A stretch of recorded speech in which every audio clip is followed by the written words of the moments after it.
All set. And they're off. It's a quick start for Teddy's Triumph on the outside, joined now by Sir Maximus, and down on the inside, Invincible is quicker than all, and Invincible scoots clear to lead it by about 2.5 lengths as they run down the back stretch. Goldfoot has now moved into second, followed by Sir Maximus, and Teddy's Triumph is in fourth. Stick Shift is down at the rail, close up in fifth, just 3 lengths off the lead. Another 2.5 comes 8 Clap racing on the inside of Uncharted as they round the far turn. That group is followed by American Hope, who's down on the inside. Sheer Magic is in between horses. Citadino outside of them. And El Rey Rey is at the back of the field. They're coming to the quarter pole behind Invincible, who still leads it by 2 lengths with 3/16 of a mile to go. Stick Shift takes up the chase clearly into second now. These two are pretty much dominating as 8 Clap starts to finish, although bearing in, Uncharted is finishing nicely in the center of the race course. A 16th to go, and it's Invincible clear by 4, and Invincible coasts home under Edwin Maldonado. Wins it by 3.5 lengths. Uncharted in a photo for second. American Hope and El Rey Rey was really picking it up late.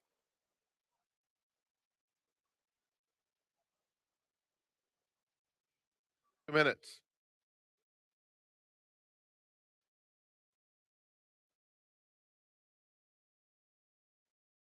Oh, they're in the gate. And they're off. A pretty bad stumble for the heavy favorite, Mind and Refined, who is now 7 lengths off Mango Moon, who takes the early lead and clears off to be in front by about 2 lengths. I Love You Too, Casilla racing between horses, and Oak Creek Gal.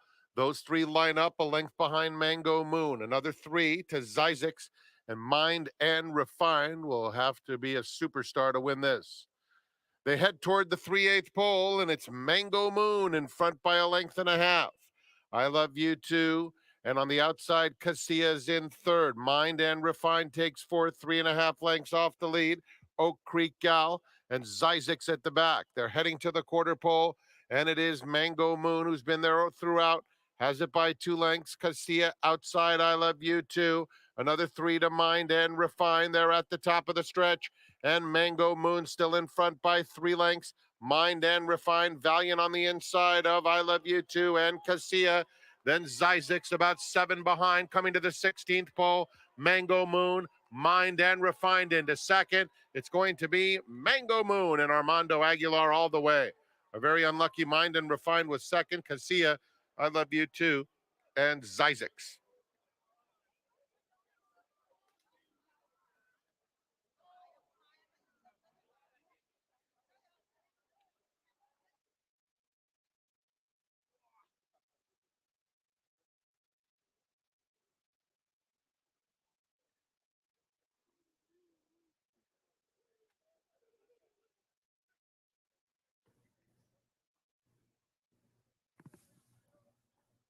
Memories in the Park. And they're off. Hot Dancing is very quick away from there, but now it's Madison Ray the Gray coming through along the inside. And now Miss Michelada is quicker than both and up to take the lead. Miss Michelada trying to clear off, leads by a length and a half. Madison Ray is second by the same margin. Hot Dancing now in third. They're followed by Pura Vida, Memories in the Park. Senora Vittoria is moving up between those two, and Stay Zappy at the back. Miss Michelada takes him toward the 3/8 pole, leading 3/4 of a length. Madison Ray trying to re-engage in second, and Hot Dancing is outside of them. They're followed by Senora Vittoria, a joint fourth. Down at the rail, Pura Vida now takes that fourth spot, 3 lengths off the lead. Another 2 to Stay Zappy, and Memories in the Park is the distant trailer. Miss Michelada turns for home just in front. Madison Ray in between horses, and outside of them, Hot Dancing. These three line up coming to the furlong pole, and now Madison Ray is up to take a narrow lead. Miss Michelada not done, fighting bravely along the fence. They're head and head coming for the wire. Miss Michelada or Madison Ray. Madison Ray, Miss Michelada, Madison Ray, Madison Ray. Out finishes Miss Michelada. Then it was Pura Vida in third, followed by Hot Dancing and Stay Zappy completes the super high five.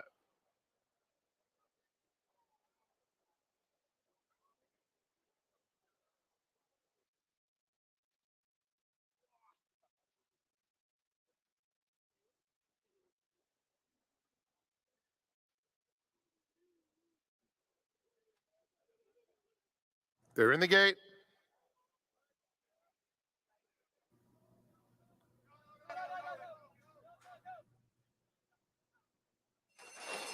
And they're off. Tiergarten is out very quickly. They're out along the rail, and Inner Beauty now sprints up to take over. So it will be Inner Beauty to speed off and lead it by two. Tiergarten in second. Quickly Park it takes third. Built Different is down at the rail in fourth. Then comes Irish Patsy, and Zerat, who broke well, will be the trailer through the opening furlongs. Tiergarten having to steady just a touch behind rivals as they move around the clubhouse turn. So Inner Beauty is the uncontested leader. Quickly Park it takes second, and now Tiergarten settles down at the rail third, 2 lengths off the lead. It's another three to Inner Beauty and Built Different right together, and another three behind them comes Zayarat. They run down the backstretch. Inner Beauty leads the way about a length. Quickly Park It is in second. Then Tiergarten in third. Irish Patsy still together on the outside of Built Different with less than a half mile to go. Zayarat has trailed throughout. Inner Beauty takes him into the far turn, maintaining the lead of a length. Quickly Park It is trying to keep pace in second. Tiergarten needs some racing room, inching forward at the rail in third. Then comes Irish Patsy fourth, 4 lengths off the lead. Built Different is down at the rail. And Zayarat, they turn for home with Inner Beauty to catch. Hugs the rail and goes on willingly. Tiergarten has every chance in second. And Irish Patsy is now finding her best stride in the center of the race course. Inner Beauty, Irish Patsy, and Tiergarten in between them. Tiergarten, Irish Patsy surging to the front late. And it will be Irish Patsy to win it by a length. Tiergarten was second, Inner Beauty third, and then Zayarat.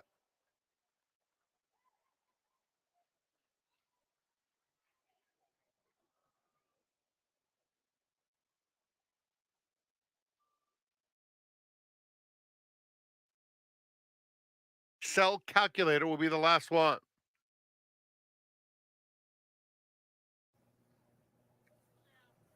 They're in the gate, and they're off. Bad Sneakers going to the front, Mauna Kea Bound on the outside, and Musino in between them, along with Thrust. Those four vying for the lead. Mixto is next. Excel Calculator and Bring Him Home is down on the rail as the trailer. Around the first turn, heading to the 6 furlong pole, and it's Thrust leading it by about a half a length. Musino's second. Mauna Kea Bound is a clear-cut third, while three wide. Then comes Bad Sneakers. Mixto is racing in fifth, about 3 lengths clear of Excel Calculator and Bring Him Home. They're coming to the 5/8 pole, and it's Thrust, a half length in front. Musino is in second. Mauna Kea Bound on the far outside, and Bad Sneakers on the rail. Mixto is in between rivals, moving up willingly, another length and a half back to Excel Calculator and Bring Him Home. They head toward the 3/8, and it is Thrust in front, a half a length to Musino, who now puts the pressure on in second. Then Bad Sneakers, Mauna Kea Bound right together, and Mixto in the black colors at the rail. Excel Calculator, three off the lead, three clear of Bring Him Home. They have a quarter to go, and Musino makes a move for the lead. Backing right out of it is Thrust. It's Musino on the outside. Bad Sneakers comes back. These two are head and head with a furlong left to go. Excel Calculator is in third, trying to get to the top pair. Coming to the 16th pole, Musino and Bad Sneakers. Bad Sneakers, Juan Hernandez. Musino, Antonio Fresu, nose and nose for the wire. Here's the line. Musino got there by a head. Bad Sneakers second. Mixto finished up third. And then it was Excel Calculator, followed by Mauna Kea Bound.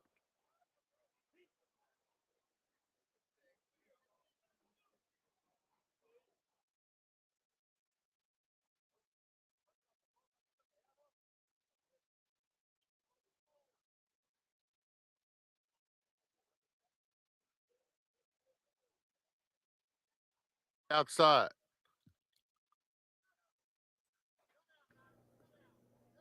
They're in the gate. And they're off in the Zuma Beach. Voltage is quick, as is Ngannou. And these two hook up right out of the gate. And in between those two, flashing good speed, is Formidable Man up to take the lead. Pour Dompter is fourth in the early going, then Endlessly. Mitzi's Express, Ace of Clubs is second to last, and Grand Mo the first at the back of the field. Ngannou shows the way past the 6 furlong pole pretty easily, has it by a length and a half to Formidable Man in second. Then Voltage three deep in third. Pour Dompter is in fourth. The favorite Endlessly fifth, 4 lengths off the lead. Mitzi's Express, Ace of Clubs, and Grand Mo the first has about 8 or 9 to make up as they head to the half-mile pole. It's Ngannou, who's been there throughout, leads at 3/4 of a length to Formidable Man and Voltage. Pour Dompter and Endlessly still right together. Ace of Clubs has made a little bit of headway. He's racing on the outside of Mitzi's Express. And now Grand Mo the first goes by that pair. Yellow colors starting to pick up some nice momentum. They're coming to the quarter pole, and it's Ngannou who's been there. The controlling speed set down. Grand Mo the first with an eye-catching bid. Endlessly is coming through along the inside. They're a furlong from the finish. Ngannou, here's Endlessly lengthening stride. Grand Mo the first, Ace of Clubs, and Formidable Man. And now Endlessly runs by Ngannou, and it's going to be Endlessly. Another stellar performance from him. Endlessly has won the Zuma Beach. Ngannou a solid second. Then Grand Mo the first, Ace of Clubs, and Mitzi's Express finish fifth.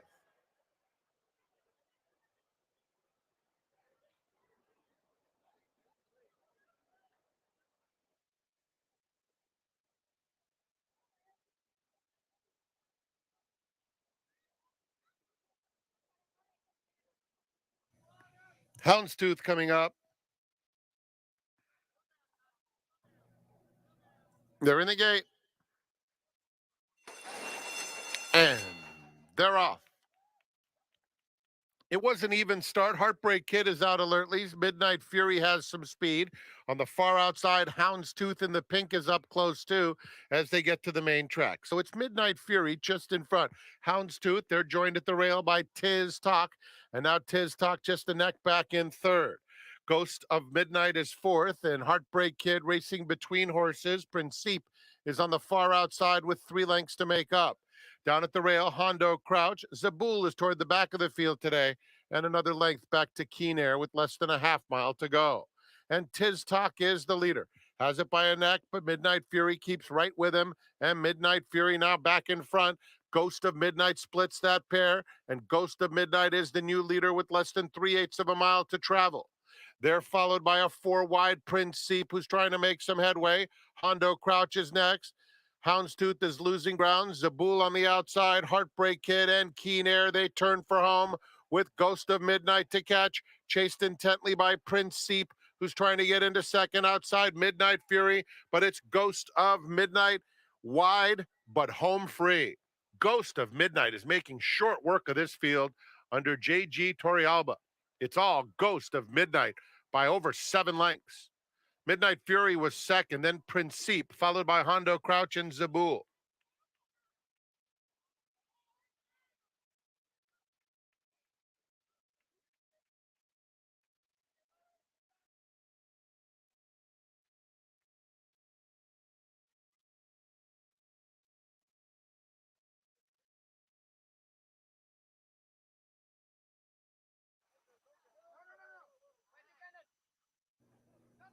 They're in the gate.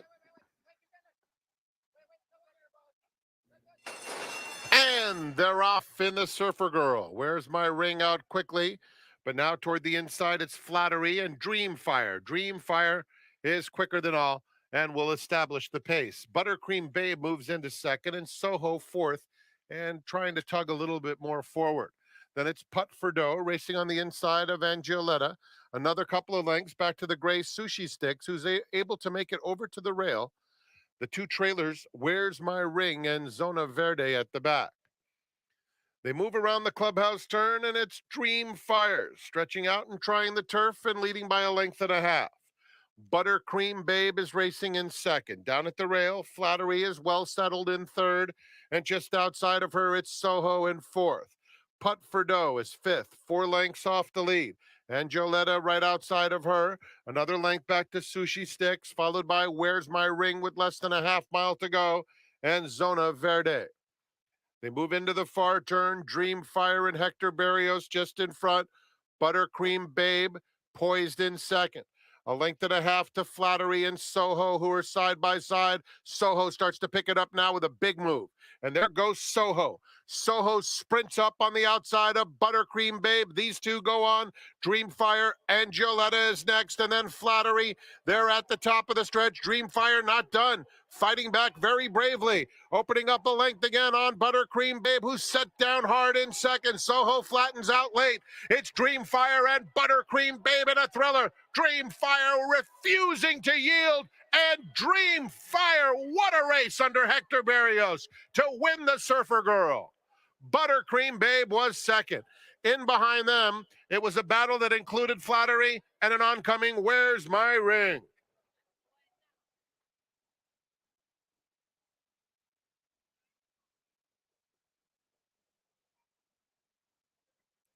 In the ninth scratch, 3 or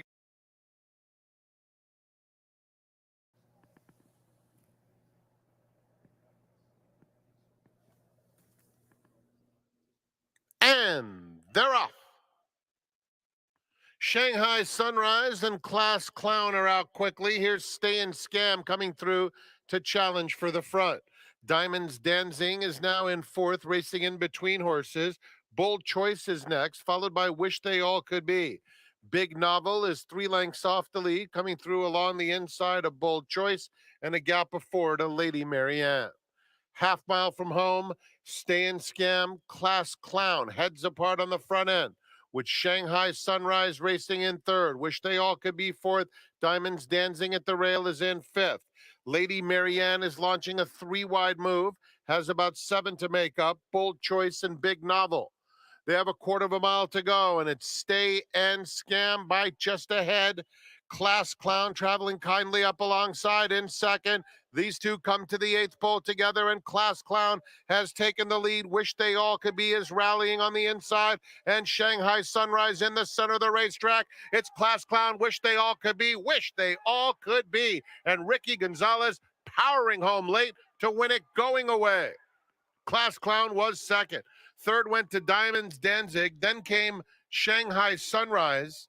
And fifth to Big Novel.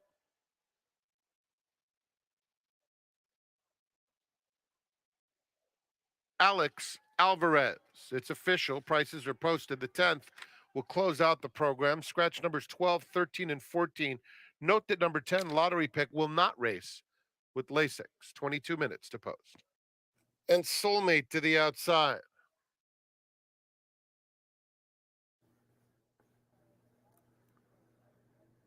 They're in the gate, and they're off. SEAL team came out well. It's a pretty even start. Dominant Soul in the center of the race course is out quickly, too. Phosphorescence, Maltese Falcon on the pace, and now backing off as they come by the stands for the first time. And so Soulmate in the center of the race course is now battling. Waterton has a little bit of early speed, too. And just inside of that pair is Phosphorescence. Phosphorescence about 5 lengths off the leaders. It's Dominant Soul at the rail with a narrow advantage. Waterton is in second, a length and a half back to a 3-wide Soulmate in third. They're followed by Phosphorescence fourth and SEAL Team racing in fifth. Maltese Falcon is about 6 lengths off the lead. Allegato is racing in between horses as they swing on to the backstretch, about 5 or 7 lengths off the lead. And then it's another 2 lengths back to Reckless Spirit. Reckless Spirit has 9 lengths to make up with a half mile left to travel. In front of that group is Lottery Pick. Lottery Pick has made it all the way up to 6th at this stage. The 2 trailers are Lahaina Flavor and Eastbound. They round the far turn.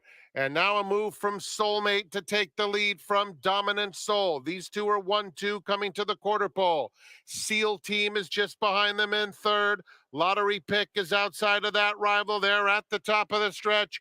And it's Soulmate, but it's a wide open scramble as now SEAL Team emerges with the lead. Opens up to A late run from eastbound, trying to pick up some pieces as Allegato splits rivals, trying to chase Seal Team, Allegato, Seal Team or Allegato, Seal Team. Another for Rispoli.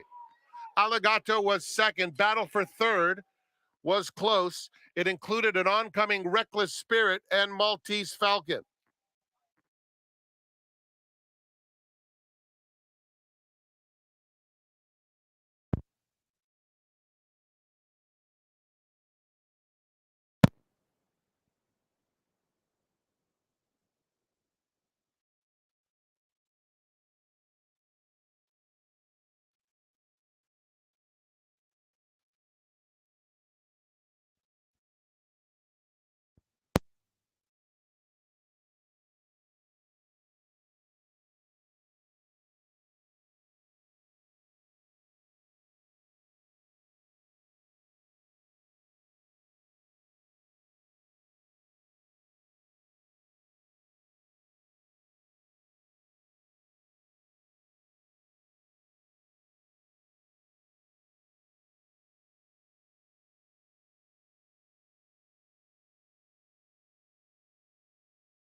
Hi, everybody, and welcome to a special Holiday Monday card of racing here at the Great Race Place. We've got 9 cards in store for you, and of course, the $1 Pick 6 and the $3 All-Turf Pick 3. My name's Tom Quigley, your seminar host for about the next 33 minutes or so, but I can't do it by myself. I've got the Grade 1 winning trainer sitting next to me. His name, Sean McCarthy. Sean, happy Monday. Welcome to the seminar. Thank you very much, Tom. Great to be here. And how about those Niners? Huh? How about those Niners? How about those Cowboys? They kind of showed who was the real team, right? That's right. It's been a while since you've been in the studio. You used to call this place home. It is. It's been quite a while. It's been, I'll bet, 10 years since I've been in here, and it's changed quite a bit, but it sure looks great, and I'm glad to be here. Let's talk about Sean McCarthy for a minute, if we can. How'd you get involved in this crazy sport of ours? Were you born into the sport? Did you discover it on your own? Take us back to the first time you stepped foot on the racetrack. You got about a week, and I can tell you, like most people. No, what happened with me, Tom, I grew up right next to Bay Meadows in the Bay Area in San Mateo, actually in Foster City, and as a youngster, when I was 7 years old, I started riding at a summer camp, and my affiliation with the racetrack was being next to Bay Meadows. So that was the only horses I was around the rest of the year. And I would go ride my bike up to the track in the morning and sneak in the backside. Did your parents know this? Were they avid race goers? Oh, yeah, they let me. Oh, okay. They weren't in the racing business. They would occasionally go on Saturdays. My father especially, he loved going to the track on Saturdays. Weekend warrior. Yeah, and just a $2 better. Sure. You know, he just had a good time, got a cigar and a beer, and sat there in the grandstand and loved it. Sounds like a lot of fun. Yeah, and so I was very lucky. As I got older, going into high school, they allowed me to leave home and apprentice on a ranch up in Santa Rosa, California, called Cloverleaf Ranch. It was a quarter horse ranch outfit, and they ran a summer camp during the summer, and I was there. And during the rest of the year, it was as I said, a quarter horse outfit, and that's how it all began for me. And I was showing horses through high school. I always kind of wanted to be in racing, and my senior year of high school, I had the opportunity to go to work at Flag Is Up Farm for Monty Roberts. Beautiful place. In 1981, that was the place back then, especially on the West Coast, and that's where I went with the intention of wanting to train horses one day. Now let's talk about your Grade 1 winning horse. It was a runner by the name of Majestic Harbor, won the 2014 Gold Cup. I don't know if you have goosebumps on your arms as I described his most famous victory, but what do you remember about Majestic Harbor? I remember getting him in the fall. I had him earlier before I got him in the fall, and I got him in the fall, November. I think it was first November, late October of 2013, and at that time he was still eligible for the second condition, if I remember correctly. Ran him in the San Pasqual. I couldn't get him in the second condition race. He ran third in the San Pasqual, if I recall, and his form was holding up well. Fast forward, we run him into Tokyo City. He wins at Tokyo City, going a mile and a half. I was pretty high on him that day. I was sure he could get the mile and a half, which a lot of horses can't. And I was pretty certain that he was a true mile and a half horse. So I was confident going into that. And funny story going into the Gold Cup was that I had an engagement to go fishing in Alaska that week, and always did every year we go. And I told the guys, which is Owen Hardy and a bunch of other guys, look, I don't think I'm going to make it. They start razzing you? Yeah, a little bit. You're not going to win. A little bit. No, they didn't lay that on me. They just kind of gave me the old, and then probably behind my back, he's, whatever. So I give him a work. Tyler works him the week before there to go to Alaska. And I said, I'm staying home. I'm not going. And I said, maybe I'll catch up with you after the race. And I was pretty confident. Tyler was pretty confident. The horse was doing right. At that time, Game On Do was getting a little long in the tooth. Sure. He was vulnerable. And the reason I really stamped it for me is because Bob goes, you sure you want to run your horse here? You got to run him in New York. There's that race in New York. Cold water, that's his move. Yeah, that's his move. If he's telling you ought to go here, stay where you are. So I know him pretty well. So we were pretty confident going in, and it was a hell of a thrill, Tom, I got to tell you. And the owners were so excited. I'm glad they were here. David and Lori Osborne came in from Kentucky.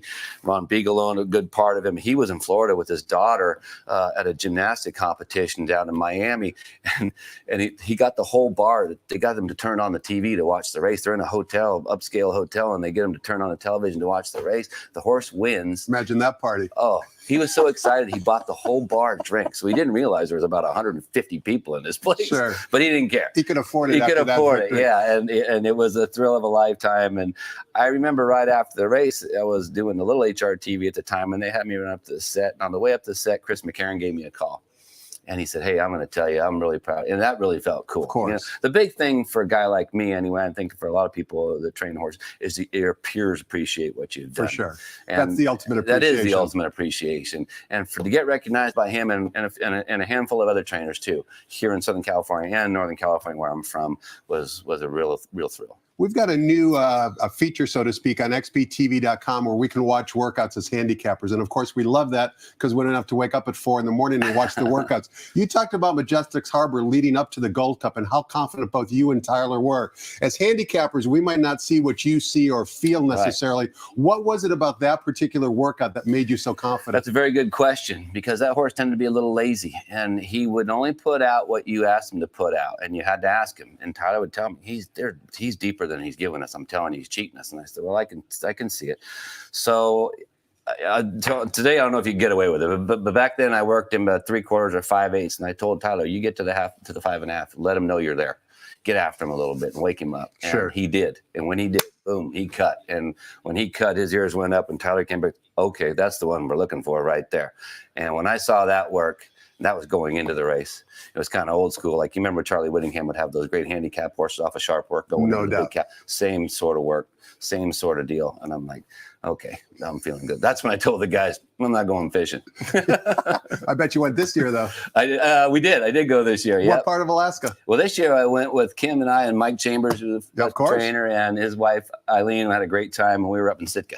And that we were in Sitka. Usually we were down a little south of that on Prince of Wales Island in a town called Craig, fishing down that way. My favorite part of Alaska is in the summer, you can walk outside at 2 a.m. after leaving your favorite local watering hole, and it's still daylight out. Yeah. You know what I mean? The sun still hasn't set. That's the problem is in the winter, it's the exact opposite. Exactly. We're going to talk more to Sean about not only his career, but also who he likes on today's 9-race card. He's got one runner in race number 1. But before we do any of that, let's toss the microphone over to track announcer Frank Miramati and get the early changes on today's Monday's card here at the Great Race Place.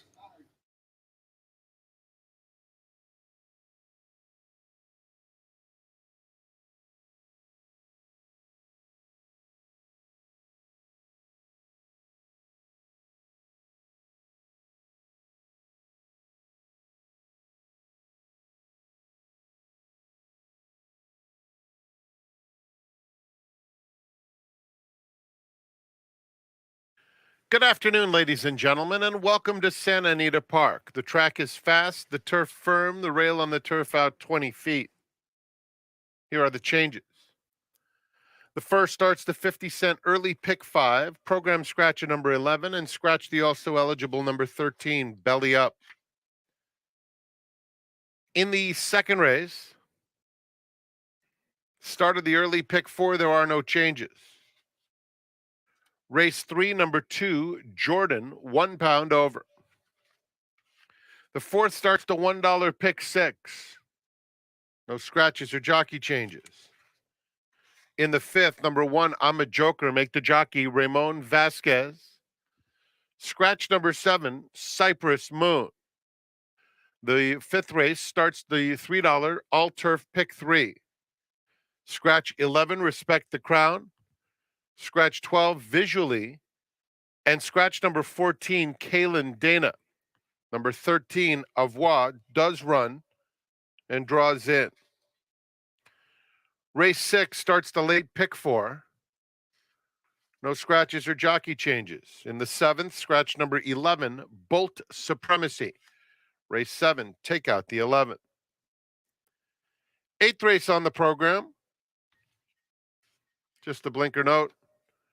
And the ninth is the Swing Time Stakes. Scratch number 4, Lucky for You. And scratch number 11, Linda's Gift. Enjoy your day at the Great Race Place. Let's go back to Quigley's Corner. Tom's special guest today is Sean McCarthy.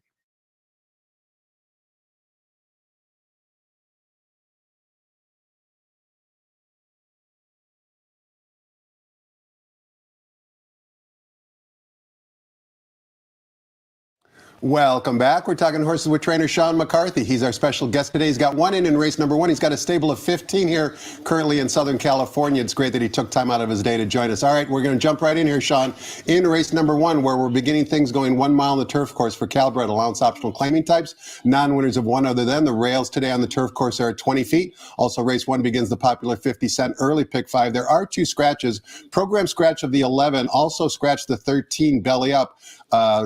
Morning line favorite in the current betting choice is number 4, Talk Less, Work More. We'll take a look at the replay for that particular horse in a minute. But before we do, talk to us a little bit about your trainer and your runner in here, Sean, number 10, Dos Vasos, which means twice vices, 20-1 on the morning line. First off the claim, I kind of like it when I see a plan like this, at least on paper. Horse has never been on turf. You decided to go to turf. Was that the objective all along? Exactly, Tom. Yeah, that's what I was when I was looking at him to claim that this horse has never tried the grass. You know, he's been running at lesser levels. We'll give him that, but in 10 starts, he's been on the board 6 lifetimes. So he's always there. He gets a check, and he's a horse. Maybe let's try him on the grass at a mile. He has tactical speed on the dirt. He might show a little bit of that today. I don't know. I'm going to kind of leave it up to Tyler on the outside, but I'm looking forward to running on the grass. He certainly trains like a grass horse. He moves like a grass horse. So we're just going to see if that works today. He ran on August 10th, and if you have the past performances in front of you, you can see that he lost to a runner by the name of Post Facto. And if you look at the PPs for the runner right underneath Dos Vasos, number 12, hacking it up, you can see Post Facto came back to win on August 31st. So that race proved to be a bit productive. Post Facto earned a Beyer speed figure of 79 in that victory on August 31st. But you weren't able to get Dos Vasos back onto the training track, at least for a published workout, until September 7th. Was that by design, or did you have to kind of wait out a little bit? That was by design, frankly. We scoped him after the race, the day we claimed him, and he did bleed. So I gave him plenty of time to heal up. And when I went that 3/8 with him, his first work back since I had him, I just went easy with him to make sure we were good. We did scope him. Everything was clean and have not had a problem since. I mentioned taking a look at a replay, Sean. Let's take a look at the replay of the 5th race at Del Mar on September 2nd. The reason why I want to show this replay to the viewers is because not only is the morning line favorite in the current betting choice, number 4, Talk Less, Work More, in this replay, and he'll be easy to spot. He breaks from the far outside post number 11 in a field of 11, but also the second place finisher, who I know you give a little respect to, Sean, number 5, Four Flag, returning off the long layoff for trainer Michael McCarthy, also runs in the same race that Talk Less, Work More runs in as well. Four Flag will break from post position number 8. We're going to watch the replay now and listen to Trevor Denman describe the action back on September 2nd.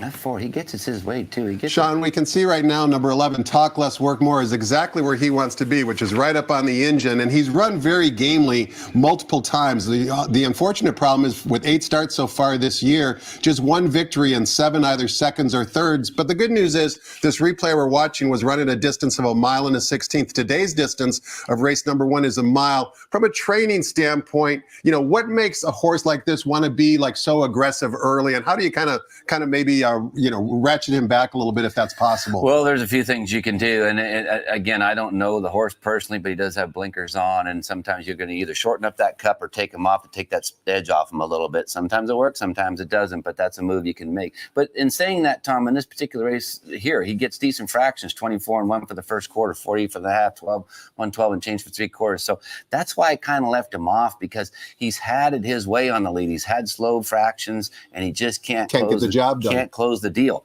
And so that's why I looked for a little more value. Now, in saying that, he could jump up today and win by 5. I don't know. But I look to play against him because he can't close the deal. He hasn't closed the deal yet. And right now in 4th is Saddlecloth number 8. That would be Ford Flag coming up the rail here. And you can see that certainly he looks like he's going to be very dangerous, perhaps even win the race. And then lo and behold, all of a sudden flying here on the outside is going to be Donner Lake, who nails them all right in the shadows of the wire. And again, keep in mind, that distance was 1 mile and a 16th back at Del Mar. Today's distance is 1 mile. We know you like a little bit of Ford Flag, and we also know that you're really not a big fan of Talk Less, Work More. But there's another runner in this field, Sean, coming back off of a layoff, who you put on top. Tell us why. Yeah, I did. And that would be the 8 in here. Don't think, just do it. And that's for Brian Corner. Gets Lasix back today. Actually, Lasix for the first time. It has been away since September of 22. So there's a long layoff there, and we're coming back going distance to ground. But this horse showed promise, Tom, early on. Broke its maiden impressively going a mile first time out. Not easy to do. No. It is not easy to do. And as a trainer, I can tell you that for sure. Came back off of that, runs in a grade 3 Del Mar juvenile turf and runs second that day, beating 4th Links. Now, obviously came out of the race with some sort of issue, or maybe a future work, some sort of an issue. So time off. Brian's good at getting a horse back and being able to fire. I got confidence in him to do that, I think. Now, he may need one. I don't know. But he's getting Lasix today. The works are good. I like the works come into the race. Plenty of 5/8 mile works. A 102 to close off the final move for this effort today, which tells me he's not asking for a lot early. He's letting the horse finish up a little bit. And so for a price, and I'm always looking for a price, I took him. And I'm putting him on top in this race today. And trainer Brian Corner employs the riding services of Hector Barrios. Certainly Hector riding the turf course both at Santa Anita and down at Del Mar during the summer very, very well. Let's turn the page, Sean. Take a look at race number 2. Begins the 50-cent early pick 4. This time we're going 1 mile on the main track. This is for fillies and mares, allowance optional claiming types, non-winners of 1 other than. Field of 6, Maury Lane favorite number 5, Coffee in Bed, one of three 3-year-old fillies in the field. Trained by Richard Mandela, ridden by Juan Hernandez, 8-5 on the Maury line. Coffee in Bed lost to a Tiger last time out, a runner by the name of Ceiling Crusher from the Doug O'Neill barn. All she did was go back east and win the Grade 1 Cotillion, earning a Beyer speed figure of 93. I'm not sure there's any Ceiling Crushers in this field. But before we get your thoughts on the race, Sean, let's watch the workout on September 21st for Coffee in Bed. It was a solo workout, just going an easy 4 furlongs. And I'd like to just get your kind of reaction to this workout. It just seems like almost like a maintenance drill for Richard. I don't know Richard personally, you might, but it just looks like this. We know that this filly likes this main track. She's had 2 starts over it, 1 win and 1 second. But I think this is just a really it's not an impressive workout, but it's a very functional workout. Well, exactly, and that's exactly what he was looking for. You can see the rider now kind of sitting up a little bit. Now he's kind of dropping his hips a little bit, meaning the rider, and asking for a little more speed going the quarter pole. And the horse is responding well. He's off the fence a little bit, and that sometimes is just to keep him to relax a little bit more. When you put him right down on the rail, they want to get more aggressive. He doesn't really want that much out of this horse. He's just looking for a breeze, as you tapped on, just to open up the carburetor a little bit, and not really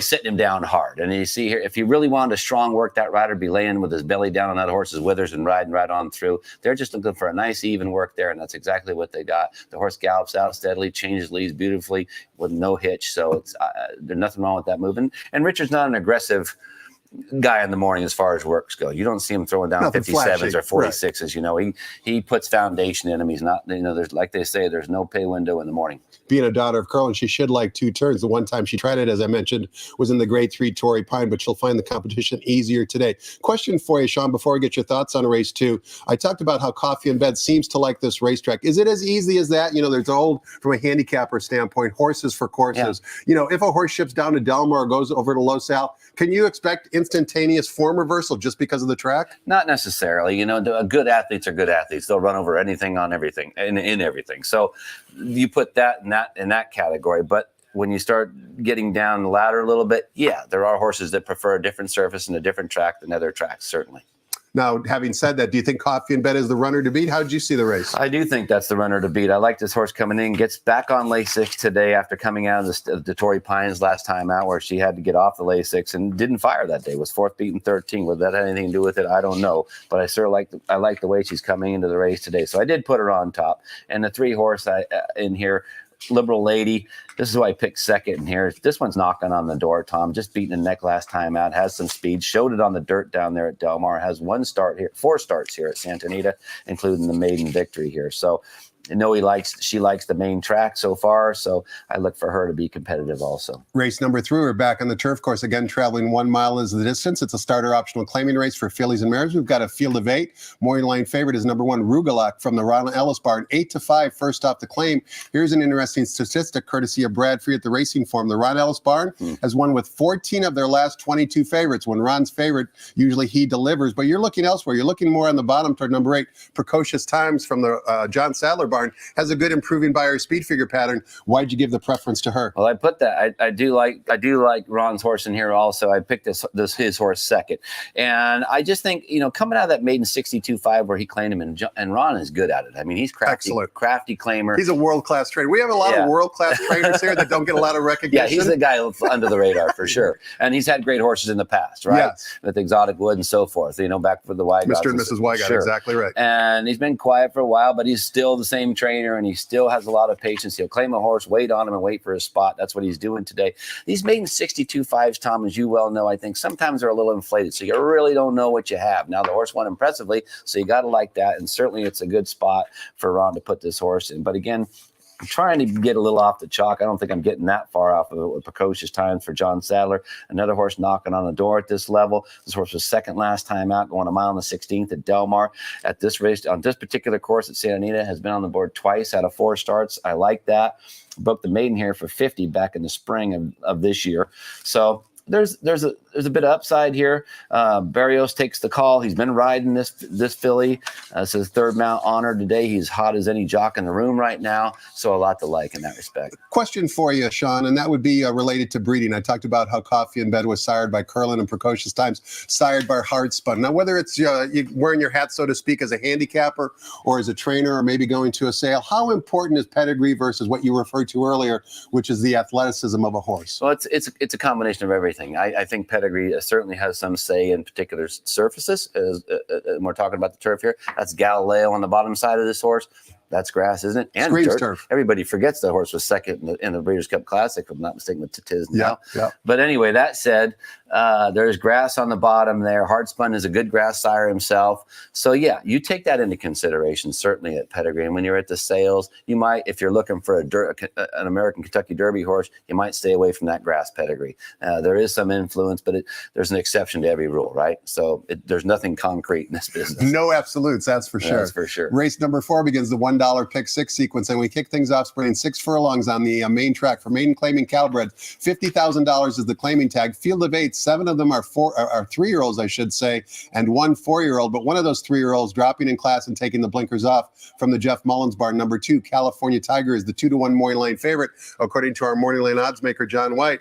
How does Sean McCarthy see race 4? I put that horse second, but I can certainly see the favoritism in here. This horse is knocking on the door, was 4th last time, second in the maiden special weight race back in May of this year. But again, the 4th last time out after having things kind of his own way. away, was laying up second and just could not finish the deal in a race that wasn't that fast early, Tom. 22-1, 46 flat for those horses. So I'm going to go with a little off the wagon here, and I'm going to go with the first-time starter, Red Falcon, to the outside for Dean Pedersen. This horse works well. Dean's another one of those guys. Under the radar. I call him a cagey trainer. He's a cagey trainer, is right. He's kind of like a little fox there. He lays in the hole, and he'll pounce on you anytime. Jumps out every once in a while. Plays possum a lot. You give him a bad time. How you doing, Dean? How's the horse? And he'll wouldn't want to play poker with right. him. No, he'll kick the dirt and everything. But looking on the way, I'll give you the whole show. Yeah, and looking at the work pattern on this horse, I like to go back further sometimes to see what they do. And you go back to September 1st, it's a minute flat from the gate.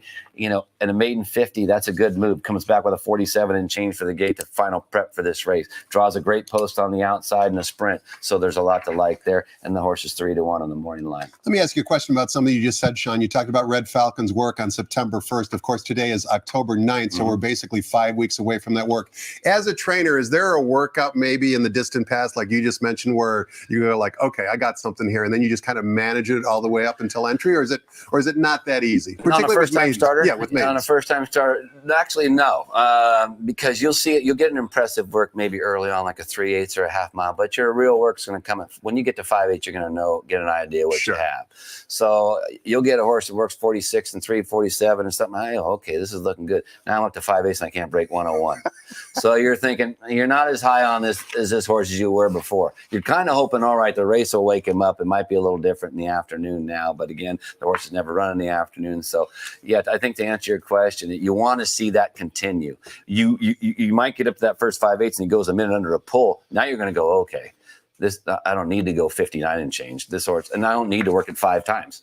We can work 2 or 3 5/8 and we're ready to run. Isn't it amazing, though, how some horses can be morning glories? I'm sure many have fooled you. They're dynamite in the morning. You put them up against competition, and you can't find them with a search party. Well, there's that. And then after their first race, they might give you a very good first race, a good effort, whether it's a win or a good second and third, and come back and you can't find them after that. And I think a lot of that has to do, some horses, it scares them. I've seen horses break their maiden first time out, and that's it. They don't handle it mentally from then on. I'm sure you have, in the paddock. I see it in the paddock. That's my point. Yeah. Well, we see it back at the barn, and they back off the feed. They draw up on you. It's hard. You can get the weight back on, but you got to take it easy with them, and they never come back. So it can break your heart when you think you've got a horse with a lot of ability, and all of a sudden they don't want it. And that happens. Race number 5 begins the 50-cent late pick 5. Also begins the new wager here at Santa Anita, the $3 all-turf pick 3. That sequence is on the final 3 races every day at Santa Anita. We kick things off here in race number 5, sprinting 6 furlongs on the turf course for 2-year-old fillies, maiden special weights. A really good and talented field, at least on paper. Here's some changes. Take on number 7, Cypress Moon. Also, 3 of the 4 also eligibles will not compete. 11, 12, and unfortunately, Sean's runner, number 14, all have been declared out of the race. However, number 13, Avoir, will draw into the race and will run, and is the 2-1 morning line favorite. Also take note, the jockey on number 1, I'm a Joker, is Ramon Vasquez. Before we get your thoughts on the race, Sean, actually, we don't even want to show this replay. We'll go straight into the analysis itself. A lot of well-bred runners here, a lot of, just a lot of question marks because it's a turf sprint. Yes. And it looks like maybe some of these runners want to go farther. Talk to us about how you kind of analyze race 5. Well, it's a good start, right, for these horses that you said that want to go farther. You got to start somewhere. Sure. And the old adage, sometimes you give them 2 sprints to stretch them out. That's classic. That's a classic move. If they're not very fast, you're just going to start them in 2 turns right off the bat. So not uncommon for these horses with that sort of pedigree to start out sprinting, obviously. In here, the horse I picked on top, the scratch. That was the 7. That was Cypress Moon, so that's not a factor any longer. As you mentioned, Peter Miller draws in off the also eligible Avoir, takes the blinkers off, comes off 2 sprints, 2 second-place efforts, improved the last time out, only beating a length and a quarter. So the stretch out by more than ready.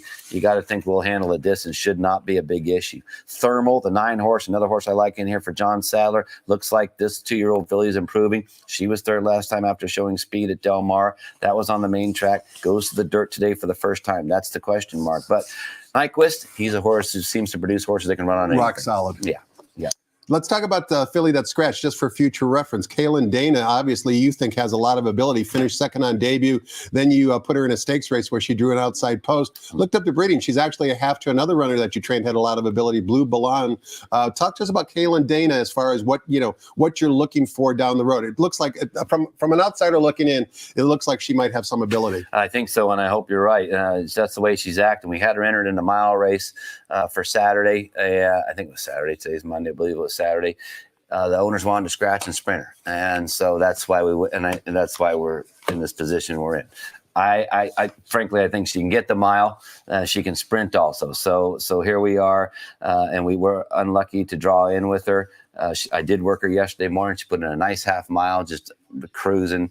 Looks like she has a bright future to her. So her race last time out in the mile on the juvenile turf there at Del Mar was, I'll take the fault for that one. I didn't have her tight enough. I went in there with a 51-2 or 51-3 half mile. It was slower than I wanted to go. I didn't intend to go that slow with her. So I don't think we got enough out of it. She laid up close to the pace that day. It was a fast pace, but it wasn't a wicked pace. And when they turned for home, I think she stuck her head in front for a little bit. And at about the eighth pole, inside the eighth pole, she was tired and it showed. So that I'll take the fall for that one. So we're hit the reset button, and I'm going to enter her again Wednesday for an extra for Saturday and hope we get in. But now we're chasing extras, so we'll see. Put her in your stable mail. It sounds like she's got a lot of ability. We might does. get a bit of a price as well. Race number 6 begins the 50-cent late pick 4, sprinting 6 furlongs in the main track for $16,000 claimers. 9 winners of 2 races lifetime. The runner returning off a long layoff on the bottom, number 9, Ferociously from the Ed Mosier barn, is the 5-2 Maury line favorite. I'm not sold on Ferociously. I forgot who you picked in this race, Sean, but tell us how you saw it. I like the 7. I like Tim Yakteen's horse in here, Tahoe Secrets. This horse drops in class from a 32 non-2. Puts the blinkers on today, puts the bug boy on. This shows me this move here, what Tim's doing, the classic, put the bug boy on, put blinkers on. I want some speed leaving there. Go to the front and improve your position. Go to the front and improve your position. Tim's as hot as any trainer on the grounds right now, and he's having a good run. And on top of that, he's a good friend of mine. But that said, I do like Tahoe Secrets on top. I like Gary Studi's horse, the 4. Too much info right there, second. Gary, another guy that's kind of cagey. This horse was second. Learned it from his dad. And he learned from his dad, is right. And this horse was second and open 16 last time out down at Del Mar. Now, it wasn't open. It was for straight 3-year-olds. So only beaten ahead that day. Came back. He tried her at 25. Tried him at 25, was not as successful, so back in with a good group today. Race number 7, we're coming down the Hillside Turf Course, 6.5 furlongs of the distance. Good to see this always amazing visual spectacle back on today's card, and it's just a straight allowance race. No allowance optional claiming or any other conditions, just a straight allowance race for non-winners of one other than. Scratch the also eligible. Number 11, Bold Supremacy, will not compete, leaves us with a field of 10. Kristen Mulhall runs 2 in here, including the lukewarm morning line favorite, number 3, XJ Rascal, going from a route to a sprint. I'd never done the actual research to find out what the actual percentages are, but in my opinion, routers cutting back to the downhill turf course always seem to do well. This horse showed a lot of speed last time out. This downhill turf course might hit XJ Rascal right between the eyes, Sean. It's one of my favorite angles as far as handicapping, whether it's dirt or turf. I like the cutback move from a route to a sprint. And as you said, this is what's going on. Sprinters are getting tired and the routers are just getting warmed up. Yeah, they're just getting warmed up. And if they're tactical, it's even better because they don't be very far off the pace generally, depending on how fast it is. But this horse looks like he's improving, Tom. And third last time out, I only beaten 3/4 of the length in that mile and 16th race. I picked the horse on top, 7-2 on the Morin line. I like her chances in here today. I like his chances in here today. So the horse I picked second in here was Del Mar Jerry. This horse is cutting back in distance also from a mile. Was 5th beaten last time, made a big run towards the end of the race. Hernandez sticks with it with Michael McCarthy. Michael's the type of guy going into a meet. As the meet progresses, he gets stronger and stronger. And I think this horse has a good shot too. And that horse is 6-1. You got the lean rider in the meet on there. Speaking of cutting, Del Mar Jerry is also a first-time gelding. Does that have any impact on your handicapping analysis? It does. Yeah, to some. Tell us why from a trainer standpoint. Well, I take into consideration who the connections are, and then if some people are they don't want to castrate a horse necessarily right away, and other guys I know are more aggressive. They want to keep the hope alive. Yeah, and the other guys are more. I like the guy that's more realistic. All right, so I see where Michael might have been his call, might have been the owner's call, might have been both. I don't know, but anyway, I do like the angle. I'm an eclectic handicapper. I'm not a speed guy. I'm not a distance guy or a surface guy. I take everything into consideration. If you ask me, if you pin me against the wall and said, "What's your main tool you use? And I would, because I'm a trainer, connections. Of course. That's my main tool. It's like a basketball coach in college, right? The cream always rises to the top. Yeah. Race number 8, we're sprinting 6.5 furlongs on the main track. Another allowance optional claiming race, this time non-winners of 2, other than we've got a field of 7. The returning from the Bob Baffert barn, More Tequila is the 9-5 Maury Line favorite. Also Escape Route, unfortunately, is another first-time castrated horse from the Red Hot Mark Glatt barn. Before we get your thoughts on the race, Sean, we want to take a look at a replay that 3 of these runners exit. They're the 3 inside runners. Number 1, Good With People. Number 2, Desmond Doss. And number 3, Escape Route. All last ran back on August 26th at Del Mar in a 6-furlong sprint race. We'll start showing the replay and we'll talk over it, Sean. Good With People is going to break from the far outside here. And it was a first return back for this son of Curlin to Mischief for trainer Peter Miller in almost a year. And you're going to see, although he's wearing front wraps, he is involved in what I consider to be somewhat of a wicked speed duel. He's going to be caught 3 wide and he's going to be forcing the pace. He's going to be number 8 on the far outside. You can see in the Judy and Kirk Robinson silks. He gets cooked on this front end here. I think the pace today is going to be a little bit softer. He's an interesting horse. Desmond Doss in this particular replay broke from the rail. He's going to be number 1. He's kind of sitting near the back and going to make a late rally for trainer Steve Miotti. And then Escape Route is kind of mid-pack as well. But between the 3 of them, I was intrigued, and Good With People today is 12-1 on the morning line. That's him kind of hitting the front right now after dueling. But he's going to get swallowed up here by a runner from the Vladimir Sarin barn in the Holly and David Wilson silks by the name of Arham. That's him in the orange silks on the outside. He came back to win a $75,000 stake race at Los Alamitos last month, and obviously he's got a bit of ability. He's going to go right on by. That's Desmond Doss the Gray diving down to the inside, and he's going to wind up ultimately finish second. And here comes Escape Route, kind of clunkering. That's a wrong term to use, but kind of showing up on the scene late and getting third. So you've got a lot of runners coming out of that race. That was my kind of analysis. I know you kind of looked at both that paper and on the replays. How do you see race number 8, Well, Sean? I like Escape Route in there, and now that you showed that replay, I'm kind of second guessing myself. But Escape Route, if there's a hot pace in here, I think he can benefit from it. The 5-year-old Elijah's mentioned, he's gelding for the first time, comes in here off of that 3rd place effort, and he has a good record here at Santa Anita. 6 starts, a win, 3 seconds, and a third. If you don't like him on top, certainly use him in the exotic. I think it'd be a popular move. The Good With People, as you just showed there, a hot pace, as you just explained, 21-3, 44-3, coming off a layoff like that, you can expect him to get tired. Unfortunately, he breaks from the 1 hole today. He's got the bug boy on. They're going to send him, I think. I think they're going to send him. Now he's going to be tighter. Kind of forces their hand. Yeah. Drawing the rail. Yeah, you're going to have to assume he's a stronger horse off of that race for sure. The question is he going to respond and settle down? He could regress. As opposed to improving, which I'm expecting. That's kind of that's where I'm going. And as I said earlier, I'm always looking for a little value, and you get 5-1 on the morning line on Escape Route. So that's why I'm going in that spot. And then all the way to the outside, More Tequila for Bob Baffert and Hernandez. This horse has speed. So what I'm thinking is the 1 and the outside 7 horse are going to hook up. Which will benefit Escape Route. That's my theory. Close out the day. We close out the week in race number 9 with a stakes race. It's the Swing Time Stakes for fillies and mares traveling 1 mile on the turf course. The purse is $80,000. The defending champion is also the morning line favorite from the Phil D'Amato barn. That would be number 7, Hamwood Flyer, who won this race last year. We haven't seen Hamwood Flyer since December of last year, so returning off a long layoff. It's one of 3 in this race trained by Phil D'Amato. And take note, number 4, Lucky For You, has been declared out of the race in the program scratch of number 11. That leaves us with a field of 9. We need a winner for a dinner, because it's a long way until Saturday when we resume racing. Who's it going to be, Sean? This is a salty race. It's a great race. I was hoping you agree with me on that. And it looks like, D'Amato's got 3 in here, and maybe he's got it cornered. I don't know. Unbridled Mary, the 8 horse in here for John Sadler. Hector Barrios again taking the call. Stretches out again off of a 5-furlong dash down there at Del Mar. In fact, this might be the first time this horse has gone. It is the first time this horse has gone a distance on the turf. Sometimes that's their best effort. Exactly, and so that's why I liked Unbridled Mary at 6-1 on the morning line in here. The horse you're kind of pulling for, and another horse that is hard knocking, but a cowbred. And that's the 5-year-old Mary Eddie's New Dream for Ben Cecil. All she's done is win close to $750,000. Exactly, and she's 20. She's been on the board 20 out of 26 lifetime starts. Most of it all in Cowbred Company. We'll give her that. But again, this is basically an overnight restricted stake, so we're not going in grade 1, grade 2, grade 3 open company here. So it'll be interesting with her. The rail's out 20 feet. tends to benefit tactical speed and speed. I'm guessing Mario will be up close to the lead, if not on the lead, and hope to nurse it along. But that's a horse with a price.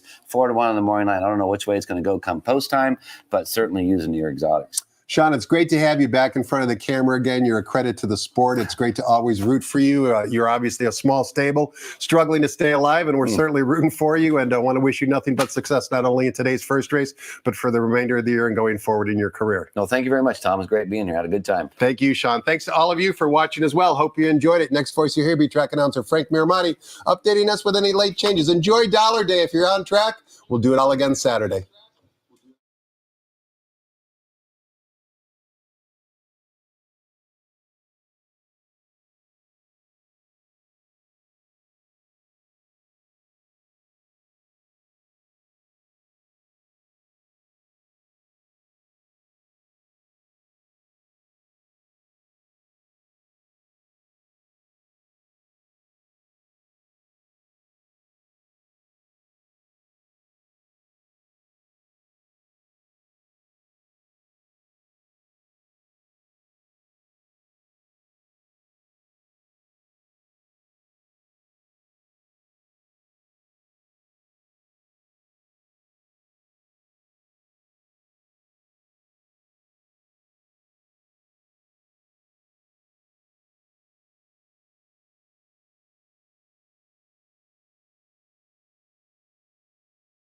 Ladies and gentlemen, please rise for our national anthem.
Good afternoon and welcome to Santa Anita Park. The track is fast. The turf course is firm. Rail on the turf out 20 feet. Here are the changes. In the first, scratch 11, My Ransom, a program scratch, and 13, Belly Up.